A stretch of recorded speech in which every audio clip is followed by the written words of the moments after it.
തിരുവനന്തപുരം ബ്യൂറോയുടെ ഒരു പ്രധാനപ്പെട്ട വാർത്ത വരുന്നുണ്ട്. തദ്ദേശ തെരഞ്ഞെടുപ്പ് വിലയിരുത്താനായി CPM തിരുവനന്തപുരം ജില്ലാ കമ്മിറ്റി ചേർന്നിരുന്നു. CPM ജില്ലാ കമ്മിറ്റിയിൽ നിന്ന് മുഖ്യമന്ത്രിക്കടക്കം വിമർശനമുണ്ട് എന്നുള്ള വിവരമാണ് ഇപ്പോൾ റഹീസ് റഷീദ് റിപ്പോർട്ട് ചെയ്യുന്നത്. മുസ്ലിം ന്യൂനപക്ഷ വോട്ട് ചോരാൻ പ്രധാന കാരണം നേതാക്കളുടെ വെള്ളാപ്പള്ളി സ്നേഹമാണെന്നും അയ്യപ്പ സംഗമത്തിൽ മുഖ്യമന്ത്രിയെ വെള്ളാപ്പള്ളി കാറിൽ കയറ്റി വേദിയിലെത്തിയത് തെറ്റാണെന്നും ഇപ്പോൾ തിരുവനന്തപുരം ജില്ലാ കമ്മിറ്റി റിപ്പോർട്ട് ചെയ്യുന്നുണ്ട്. തിരുവനന്തപുരം കോർപ്പറേഷൻ മേയറായിരുന്ന ആര്യ രാജേന്ദ്രന്റെ പല നടപടികളും ജനങ്ങളെ കോർപ്പറേഷൻ ഭരണത്തിനെതിരാക്കി എന്നുകൂടി ഇപ്പോൾ ജില്ലാ കമ്മിറ്റിയിൽ വിമർശനമുണ്ട്.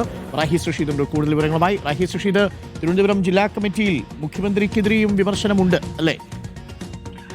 അരുൺകുമാർ, മുഖ്യമന്ത്രി പിണറായി വിജയനെതിരെ രൂക്ഷമായ വിമർശനമാണ് തിരുവനന്തപുരം ജില്ലാ കമ്മിറ്റി യോഗത്തിൽ ഉണ്ടായിരുന്നത്. സംസ്ഥാന സെക്രട്ടറി MV ഗോവിന്ദന്റെ സാന്നിധ്യത്തിലായിരുന്നു ജില്ലാ കമ്മിറ്റി അംഗങ്ങളുടെ വിമർശനം.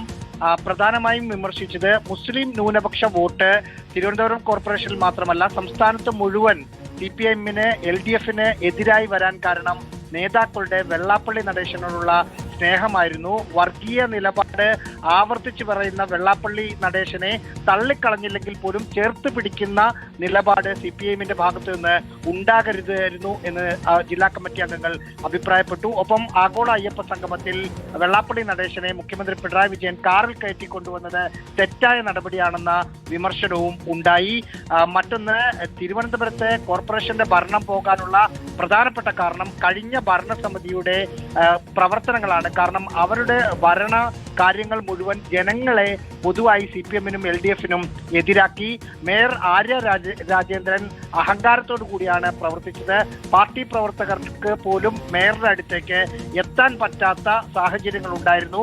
ഇത് തിരിച്ചറിഞ്ഞിട്ടും ഭരണത്തെ നിയന്ത്രിക്കാൻ CPM-ന്റെ തിരുവനന്തപുരം ജില്ലാ നേതൃത്വത്തിന് കഴിയാതിരിക്കുക കൂടി ചെയ്തതോടുകൂടിയാണ് ഇത്ര വലിയ തിരിച്ചടി ഉണ്ടായത്. ഒപ്പം സ്ഥാനാർത്ഥി നിർണയം മൊത്തത്തിൽ പാളിപ്പോയി. അതാണ് തിരിച്ചടിക്ക് ആഴം കൂട്ടിയത് എന്ന് പറയുന്നു.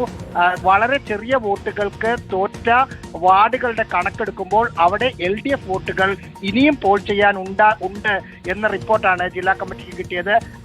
അതാത് വാർഡുകളുടെ ചുമതലയുള്ള നേതാക്കളുടെ ഭാഗത്തു നിന്നുള്ള വീഴ്ചയാണ് എന്നാണ് ജില്ലാ കമ്മിറ്റി വിലയിരുത്തിയത്. ഇനി സംസ്ഥാന കമ്മിറ്റി ജില്ലാ കമ്മിറ്റിയുടെ ഇന്നത്തെ യോഗത്തിന്റെ വിശദാംശങ്ങൾ ചർച്ച ചെയ്യും. അതിനുശേഷം വീണ്ടും ജില്ലാ കമ്മിറ്റി കൂടിയിട്ടായിരിക്കും തിരുത്തൽ നടപടികളിലേക്കും കീഴ്ഘടകങ്ങളിലേക്കുള്ള റിപ്പോർട്ടിംഗിലേക്കും പോവുക. Thank you. റഹീസ് റഷീദാണ് വിവരങ്ങൾ നൽകിയത് തിരുവനന്തപുരത്ത് നിന്ന്.